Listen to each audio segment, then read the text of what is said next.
Hey, welcome to the Pharmacy Residency and Money podcast, a member of the Pharmacy Podcast Network. I'm Tony Guerra, pharmacist and publisher, bringing you help succeeding in your career, health, and wealth before, during, and after residency. You can sign up for the email list at pharmacyresidencypodcast.com to get your free LOI template or get editing help working one-on-one with me at residency.teachable.com. Hey, welcome to the Pharmacy Residency Podcast, member of the Pharmacy Podcast Network. I want to talk to you guys a little bit about NAPLEX and MPJE.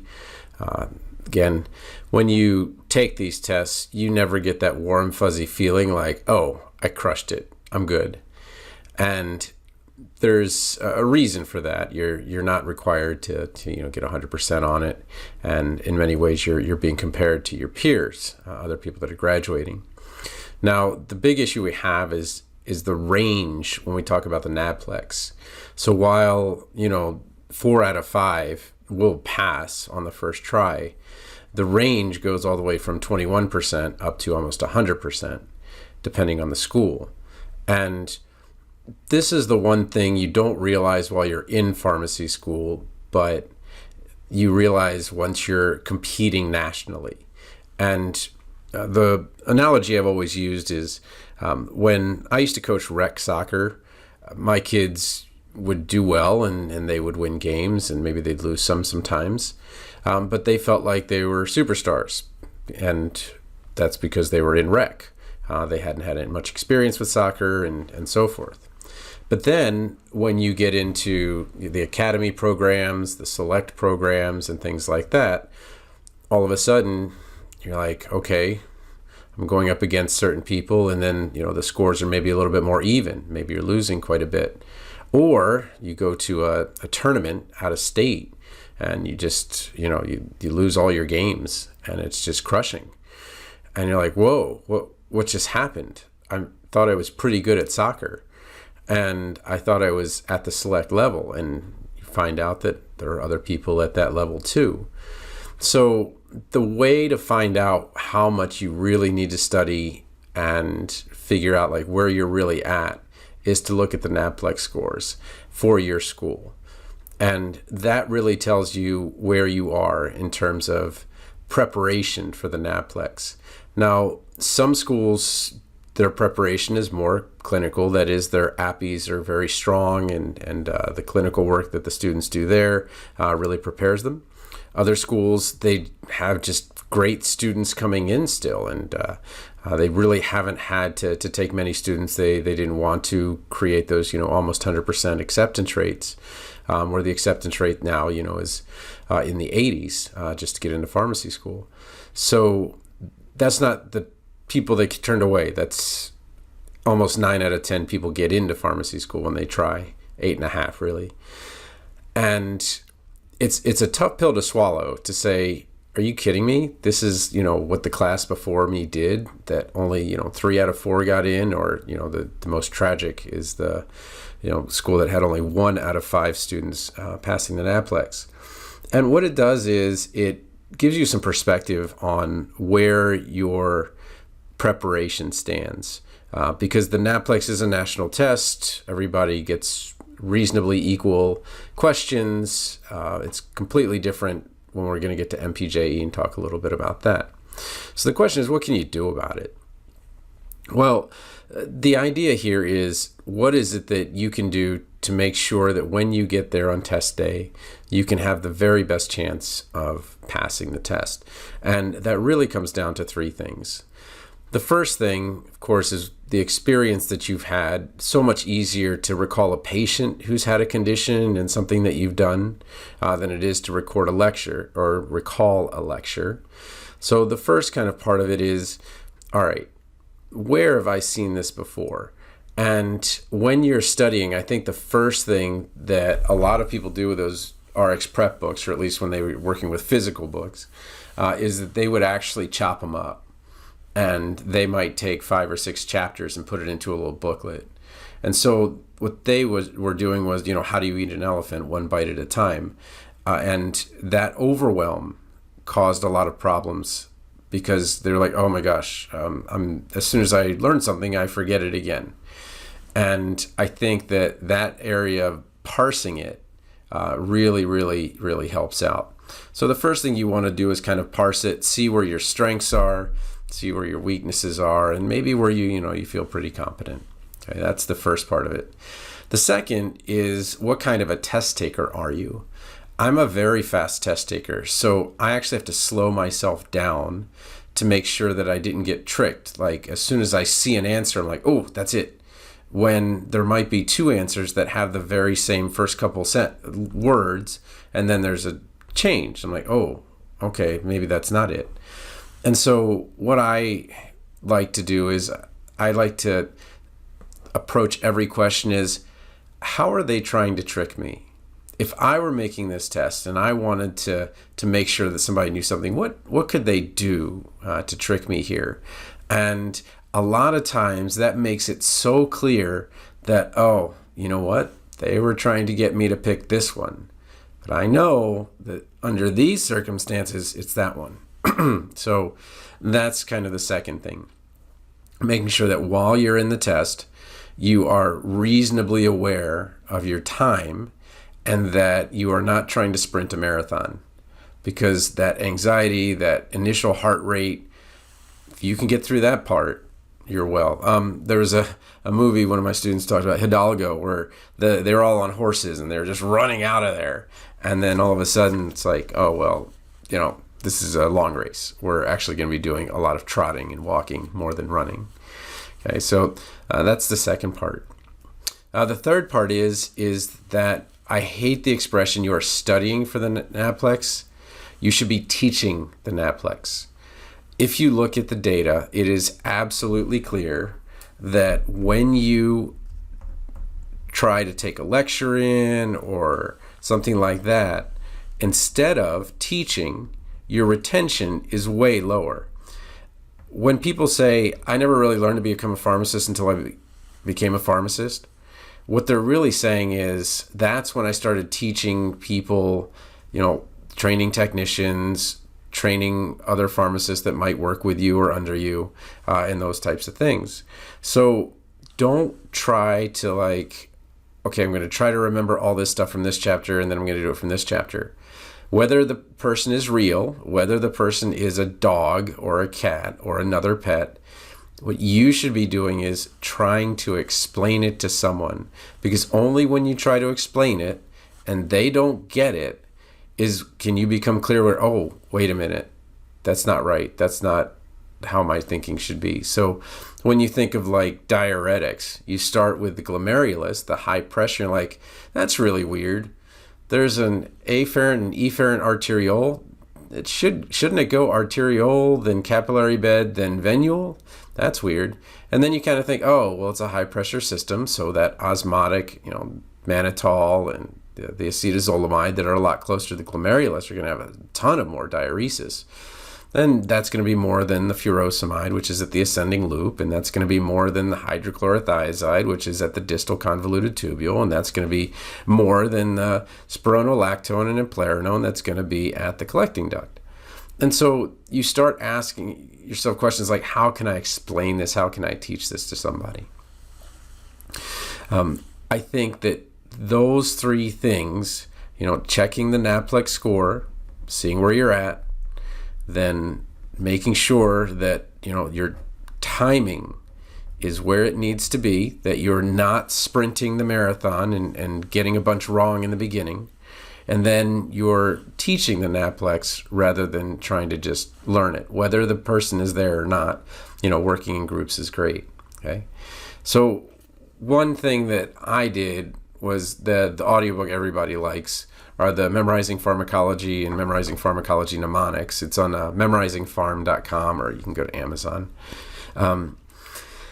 Those books are me trying to figure out how I can teach pharmacology to students who have never taken chemistry.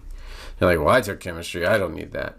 Well, what happened was when I did that is that I put it in an order where I made these videos that they were kind of the first start of my YouTube channel. And I said, wow, I can probably actually do this from memory. And what happened is that I did all 200 top 200 drugs from memory in 7 videos, and I remember the camera guy came over. He's like, well, where's your script? I'm like, I don't need a script. I know them all. It's like, what do you mean? I was like, I know them all, like in order. I can do it in order. And he's like, are you like one of those card counting people or, memory champions or whatever? I was like, no, I just put them in the order that makes it easiest to remember. And then I put them in pairs and I put them in order. Like, I remember that calcium carbonate and magnesium hydroxide are both antacids. Those are the first antacid you would use. Okay. And then I would go to H2 blockers because they have a number 2 in them, but also they were the next that kind of came out. And, famotidine, and then cimetidine has all those side effects or interactions. And then we would go to proton pump inhibitor, right? And then we'd have omeprazole and esomeprazole. And why is there an S there? And just being very curious about it and kind of going through. And so what I did with the memorizing pharmacology, a relaxed approach, was I went through all of those drugs, put them in pairs, put them in order to make it the easiest to remember. And that made it a lot easier for my students to get ready for pharmacology class, which for many of them was a very scary thing. And then I had people say, well, can you talk more about the side effects and the things that you need to remember? And that became memorizing pharmacology mnemonics. So it's not as much that you weren't taught the thing in the NAPLEX at one time. It's that to remember it, you have to put it in an order, and then you have to do it in such a way that you're teaching it to other people. So I love people that study in classrooms and work with a whiteboard as they're teaching each other. I think that's one of the best ways to do it. Okay, so check your NAPLEX scores. Make sure your timing, you're not going out too fast. Teach the NAPLEX. If you want to listen to these books, again, the Audible gives them to you free. And then after 25 or 30 days, if you're not happy with them, I think you just say, hey, I'm good. I don't want the membership. No thanks. So that's the book, and the newer one, and the old one. Some people like the old one. Some people like the new narrator. Either way, I think they're fine. But the new one has 350 drugs instead of 200. Then we go to the MPJE. Now remember, from statistics, these are independent events. So that you pass the NAPLEX does not really say I'm going to pass the MPJE. The other half of it is that some schools that have very high NAPLEX scores in the 90s can have relatively low NAPLEX scores in the 60s and 70s, and you'd be very surprised at how low the scores can go. And they can go in the 40s and 50s. This is for a couple of reasons. First, and the big concern for someone who listens to this channel, the residency channel, is that when you are going to a different state, there are idiosyncrasies. And what I have heard over and over again is that people don't fail the MPJE by a lot. They fail by a little. And that little is because there were 1 or 2, 3 things that maybe are just different in that state than your state. And you went with what you knew from your state. And to be fair, you had no idea where you were going to go. Well, maybe you had an idea. 50% of residents go into their home state. But maybe you didn't know where you were going to go. And so those schools that have really, really kind of far-reaching, areas that they go into with MPJE, well, their scores can be low. The other thing the MPJE scores tell you is how hard the states are that are reasonably around a certain school. I know that my alma mater, Maryland, that test is really hard and it makes so little sense.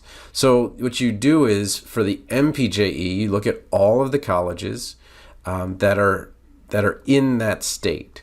Okay, so for Maryland, I would just go down and go, okay, well, it's probably going to be University of,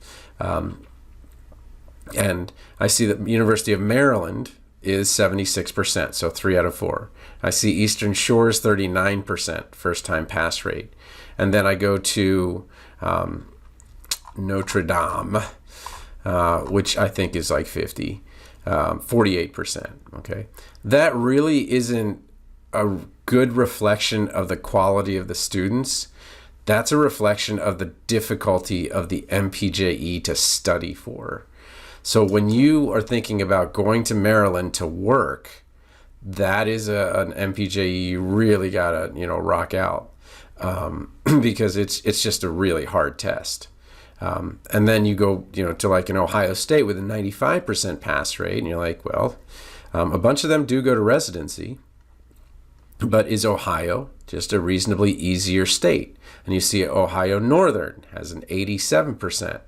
So 95, 87%, Ohio probably has a very reasonable test environment for the MPJE. Now, if you're going to the VA and you are doing a residency in the VA, there is no reason not to first get an Idaho license and even take a chance. Because the Idaho State does not require an MPJE. And to work in the VA, you just need to be able to work anywhere in the country. So I know you say, I was a really good student, I'm just going to take the MPJE in Maryland. I went to Maryland and I'll be fine. I cannot tell you, this is the last piece of this thing, is that the big reason that a lot of that anxiety comes to residency students is that, one, they've got all these other things going on, the move and all of that. But two, when you are in a residency, you've already accepted a position and they already planned for you to pass. When you don't pass, now you've got to have a conversation with your RPD. Now you are the person that all the other residents are like, oh, great, Bob didn't pass. So now we've got to pick up all of this extra work because Bob didn't pass, right? And then you've got to go take it again. And this is where it gets even more difficult. You've now got to take it again while you're doing a residency, while you have all of this passive aggressiveness coming towards you. So I just don't want you to be penny wise, pound foolish on this one. Okay, my audiobook you can get for free, right? For 20 whatever days, and cancel it if you want to cancel it, but keep it if you want to keep it. But MPJE, $75. I know that I trust Brandon and I trust TLDR Pharmacy. They have some great cheat sheets. They keep them up to date every year. I don't get any money from this, but they are state specific. Don't go penny wise, pound foolish. Get the MPJE cheat sheet. Get whatever resources you can get from the state itself. Get with people that are already studying for it for that state, and make sure that you pass that. So again, when it comes to NAPLEX, it's really kind of like, how rigorous was your school? How strong were the other students in your school? Are you able to, under pressure, slow down, read the whole question, make sure you get it as right as you can, and then when you're studying, focus on teaching it more like a counseling exercise than you are trying to, inhale this stuff, put the, RX prep under your pillow. For the MPJE, it's a lot more about the state that people go to from your school, and you might be a great student, but you're going into a hard state. Make sure you are using a state-specific cheat sheet so that when you're looking at it, you know what you're doing. The other thing I recommend is sometimes, especially if you were like at Maryland, DC, Virginia, I liked to have multiple cheat sheets so that I can compare and contrast, and that stayed in my brain a lot better. So I graduated from Maryland. I actually got an Arizona license. But what I did was, when I went to get my Maryland license, moved back for a while, I just looked at them side by side. I was like, oh, this is different. Oh, this is the same. This is different. And I passed by like 1 point. Like, I was so relieved. But it was that little bit, just a little extra, making sure that I was comparing it to what I had known in Arizona, that made the difference. And then when I moved from Maryland to Iowa, same thing. I'm like, okay, well, what's different in Iowa than it is in Maryland? And Iowa's a very progressive state, and has a lot of things that you can do. So that's it. We're kind of at 20 minutes, but please take the NAPLEX very seriously. Take the MPJE seriously. I know many people like to wait till the end for MPJE. It's really awkward when you're the one that doesn't pass, and there will be multiple people usually that don't pass, but it just makes your life so much easier. Residency is stressful enough. You just want to make sure that you pass. So if you got questions, TonyThePharmacist@gmail.com, and I wish you a very happy Memorial Day weekend. I'll be doing Murph on Monday, so a mile, 100 pull-ups, 200 push-ups, 300 squats, another mile, and very thankful for the ability to do it. And I think I'm going to be doing it with my daughter, so really cool. All right, have a good holiday weekend.